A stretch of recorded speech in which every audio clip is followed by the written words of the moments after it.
Préparons-la en continuant notre travail auprès des producteurs.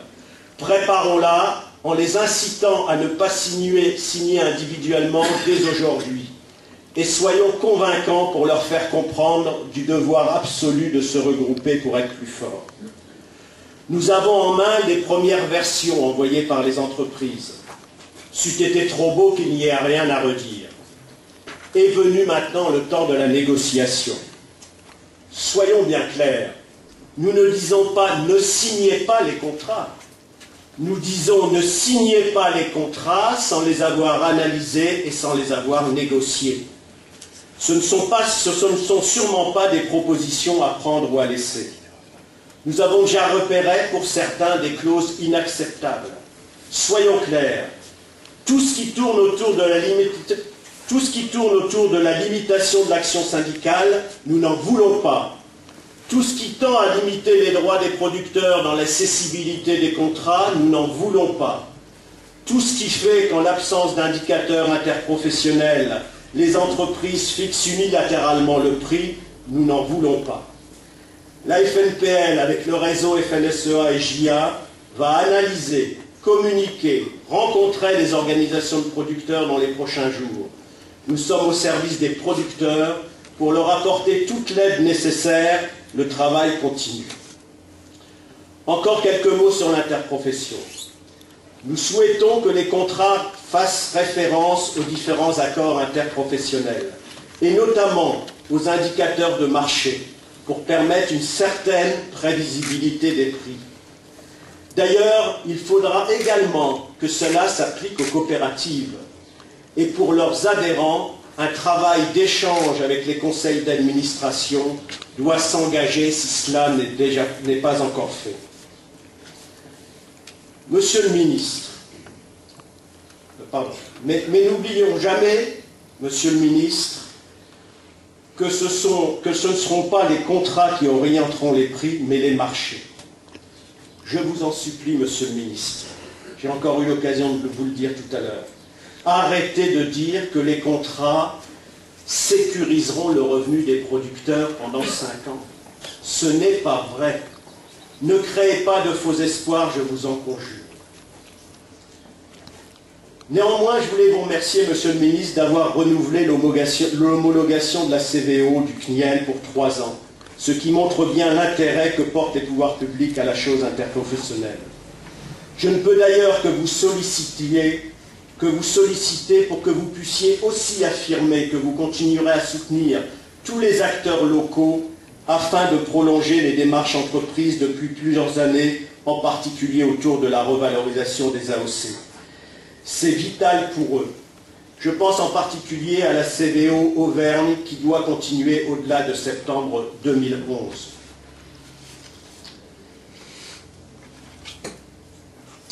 Je reviens à mon trousseau de clés, en sort une autre qui se nomme adaptation et compétitivité. Nous avions bien compris que nous ne devons pas attendre que toutes les solutions nous viennent de Bruxelles ou de Genève. Nous devons bien évidemment nous adapter à cette plus grande volatilité. Nous nous sommes d'ailleurs associés à Vivea pour lancer de nouvelles formations sur le thème des coûts de production. Les écarts sont conséquents et notre souhait n'est pas d'éliminer certains producteurs, mais au contraire de permettre à tous de progresser. La question de la volatilité se pose autant sur nos charges que sur nos prix de vente. Au-delà des indicateurs que nous mettons en place, nous soutenons pleinement les propositions de la FNSEA sur la prise en compte de la variabilité d'un certain nombre de nos coûts jusqu'au client final. Soyons clairs, on nous parle du marché, on nous dit que nous devons être pleinement dans le marché. Sachez que nous n'avons pas peur du marché, mais nous n'avons pas peur d'un marché qui fonctionne correctement, et ce n'est pas le cas. J'aimerais que nous en soyons tous conscients, que l'on s'appelle Henri, Emmanuel ou Michel-Édouard. C'est quand même assez ubuesque, monsieur le ministre, reconnaissez-le, que nous soyons obligés, vous comme nous, de dépenser des trésors d'énergie pour obtenir le droit que 2 producteurs puissent discuter ensemble du prix du lait, quand dans le même temps, le pouvoir d'oligopole des distributeurs leur permet de s'opposer à toute hausse tarifaire, pourtant justifiée par un marché libéralisé qui s'emballe. Alors de 2 choses l'une, ou bien nous, producteurs, sommes en capacité, dans le cadre de nos négociations avec nos acheteurs, de répercuter la volatilité devenue insupportable d'une partie de nos charges, ce qui n'est pas le cas actuellement, ou bien la puissance publique doit assumer son rôle et nous permettre, si besoin de manière législative, d'indexer l'évolution de ces coûts. Il ne s'agit nullement de revenir à une économie administrée, mais à une économie qui fonctionne tout simplement de manière équilibrée. Toujours dans le même ordre d'idées, on cherche souvent à résumer la compétitivité au seul secteur de l'amont. Les études que nous avons conduites en interprofession montrent bien que toute la filière est concernée. La modernisation, l'adaptation et la restructuration de certains de nos outils de transformation sont tout aussi fondamentales.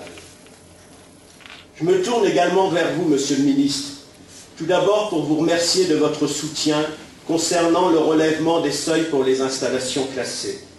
C'est une demande que nous avions formulée, elle a été acceptée et c'est une bonne chose. Cela représente des économies substantielles pour nos élevages. Mais il reste beaucoup à faire en matière de compétitivité. Je pense entre autres à la transparence des GAEC entre époux pour les ICHN. Je pense aussi à l'harmonisation des règles européennes. L'Europe n'est pas la même partout, notamment en matière sociale, fiscale et environnementale.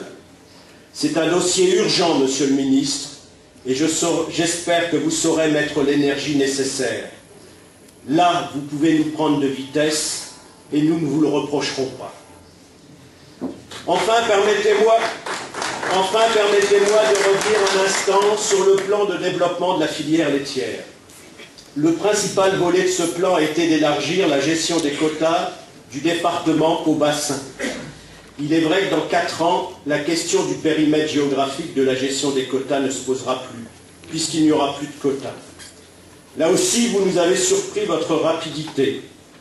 Certains n'hésitent pas à vous nommer, vous le savez, mais c'est de manière amicale, le Lucky Luke de l'agriculture.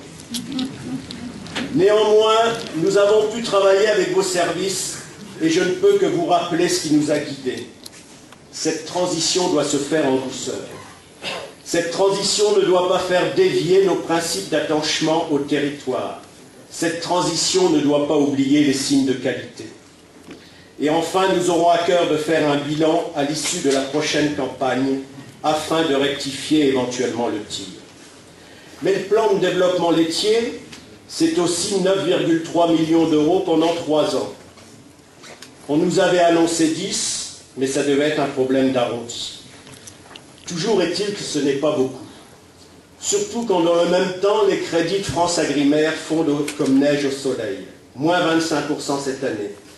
Disparue également la ligne charte des bonnes pratiques, 800 000 euros, alors qu'elle apparaît dans beaucoup de propositions de contrats, c'est quand même paradoxal. 9,3 millions d'euros, il faut aussi que nous y voyions clair. Vous avez souhaité qu'une partie de cette somme aille compléter les aides à la cessation laitière, dont acte. Mais vous devez nous assurer que le reste sera toujours fléché pour le secteur laitier. Nous avons fait des propositions pour compléter certaines actions de France Agrimaire. Je pense notamment à l'aide à la qualité du lait en montagne et à des actions de promotion cofinancées par le CNIEL et l'Union européenne. Monsieur le ministre, pouvez-vous nous confirmer que ce budget de 9,3 millions d'euros restera bien attaché au secteur laitier et pas seulement pour des primes à la cessation? Voilà, il faut maintenant que je m'arrête, Monsieur le ministre. Sinon, vous risquez de ne pouvoir répondre à mes questions. Je vous donne donc la parole.